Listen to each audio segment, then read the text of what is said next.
You know, if you thought about Kanye West, you tend to think of him as crazy. You tend to think of him as this eccentric, wild man who's so passionate about everything and goes off on rants, and he's extremely impulsive, and he's out of control. But if you look a little closer to Kanye, you'll notice that, of course, after being a father, Kanye became a very practical person. There's an interview about 2 years ago that he had with Angie Martinez, where Kanye states that he couldn't possibly go with Nike because Nike wouldn't offer him a royalty deal. Michael Jordan gets a royalty deal. Why can't he get one? Nike responded and said, Michael Jordan sold out the Garden. Kanye says he can sell out the Garden. He plays one against no one every night. So why would he sign with Nike? Because that doesn't ensure him any security for his family moving forward. Now he chooses to sign with Adidas because Adidas gives him a royalty deal. Adidas obviously not being such a sexy name, but in the end, he gets his financial gain from that deal. Now, you normally don't think of somebody like Kanye as practical, but that was a practical decision. So he releases this Fact song and he releases Real Friends. No clue as to whether, I'm guessing these two songs are going to be on Swish. But Kanye always needs an enemy, man. He always needs an enemy. I mean, he had to prove himself as a premier producer. He had to prove himself as an MC.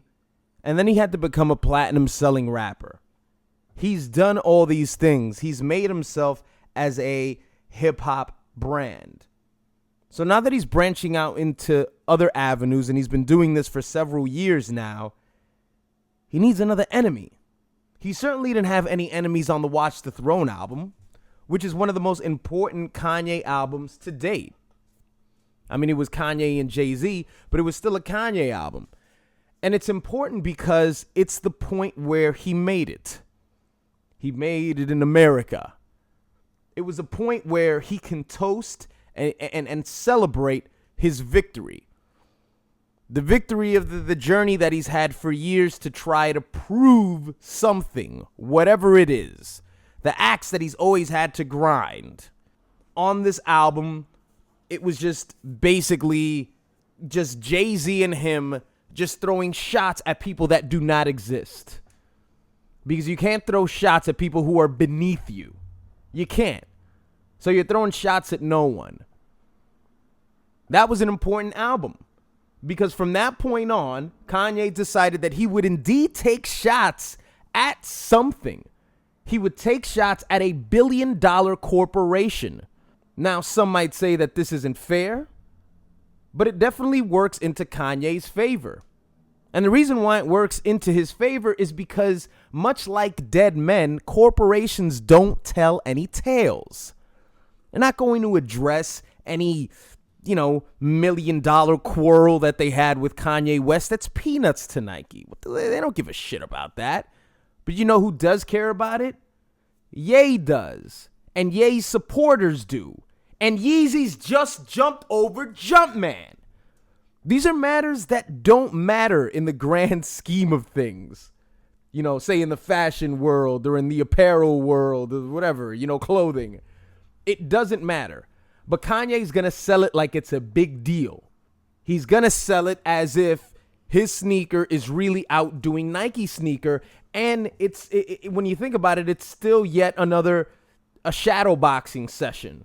Because although he is throwing it at a tangible enemy, you're not going to hear anything from Nike. You're not going to hear their end of the story. So Kanye always needs an enemy. That's something we can all relate to. It's Taliban, then it's Al Qaeda, and then that's ISIS. No, wait. It's Donald Trump. It's the elite bankers. It's the Bilderberg Group. It's the Koch brothers. It's the mainstream media. We always need someone to point a finger at and say that's the reason why things aren't getting done. And even if this is something that he has to make up in his own head, even if this is something that he has to use as a guiding light to get whatever he needs to get done, he's going to do it. It's that external motivation that Kanye has always been driven by. He's always been the underdog. So he needs to point at something and say that they are the reason why I can't get to business. They are the reason why I can't create my genius and my greater vision can't be expressed. Because you ask yourself, say in 5, 10 years, because this is a long game, you're playing against, you're not playing against a platinum selling rapper who just came to prominence over the last 2 years. And now he's a big brand within rap music. You can dethrone that in about 8 months of good record sales and a diss record and fuck you. But you're going against a culture. You're going against a brand here. You're going against a lifestyle. Just do it. The swoosh. This is something larger. So if you're going to make this your life's work, you've got to figure that this is going to be a long game. So say in 5 or 10 years, if Kanye does indeed jump over Jumpman, because that is not a fact on a record that is called Facts, what happens then? Well, one would then assume that Kanye's 5-year plan or his 4-year plan is, once I do that, then I can run for president. And, I don't know if that's a realistic thing. I mean, he also mentioned that too, that in 2020 he would, I don't know if there's any truth to that. But it'd be no different than Donald Trump running, really. So, at that point, we'd just be sick of the whole celebrity presidential candidate thing. But what would happen then? There would be no other external thing for Kanye to say that's the reason why I can't do it. I went to Nike.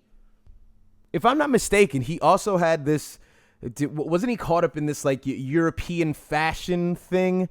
When he had that Zayn interview, I think the dude's name is Zayn, where he did all that crazy ranting. You don't hear much about that anymore. When Kanye was on his New Slaves thing, and maybe he gave up on that race, and maybe he's stepping it back a little and saying, well, I'm going to take over this sneaker game because maybe that's more, he can scale that better, or he can dominate that easier. I have no clue. But one thing's for sure. He always needs an enemy, and now he has one. Now, it's up to you to decide whether this is a real war or not. Or is it something that he's just using to motivate himself? And that's the only form of motivation that he can create from this moment on. Because he proved himself as a premier producer. He proved himself as an MC. He proved himself as a platinum selling rapper. So now, what else is there? People change all the time, and they've changed right before us, right? Jay-Z is a husband, Eminem is now sober, and Kanye's a father. Now, it's not to say that he wasn't going to be fucking crazy even if he was single without a child, but his practicality is really coming out here, which is something that's strange to consider with somebody who's so eccentric, somebody who's just always just yelling at the top of their lungs about how they're not getting their fair share. Because also in that interview with Angie Martinez, that's when he famously said, I'm going to be bigger than Walmart, or I want to be bigger than Walmart. And that's a scary thing to say. Because then that reminds me of something that Bill Maher said years ago, which is why Americans are so conflicted. Because in other countries, they say, look at that fat cat. Look at that corporate head. He's destroying the world, and I don't want to be anything like him. In this country, we say that very same thing, but we also try to be that person. I'm not saying all of you out there try to be, but people far and wide. I mean, in this capitalist world, in this capitalist country that we live in, people want to become Donald Trump. They want to say fuck Donald Trump and they want to be him at the same time. So when Kanye says that he wants to be Walmart, well, what does that mean? I mean, he's very aware of jobs going overseas. He's very aware of corporate interest. So is he really trying to say that the corporate world will only become a noble thing once a black man is reaping off the benefits off the slave work of others? Then it's, then the world is working in the right direction. Is that what he's trying to say? Because if he gets his end game, if he becomes this $1 billion brand, then he gets to be as big as Walmart.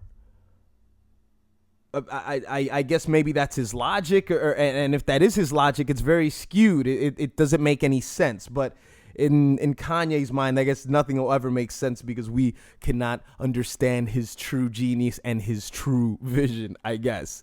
But what do you guys think about this matter? What do you think about facts? What do you think about real friends? What are you anticipating Swish to sound like? Is it going to sound more like facts? Is it going to sound more like real friends? If I'm not mistaken, Kim did mention that Kanye was going to drop a song every Friday leading up until the release of Swish. So maybe as I upload this video, there is a new Kanye song out there. So you guys let me know, and I will see you guys next week.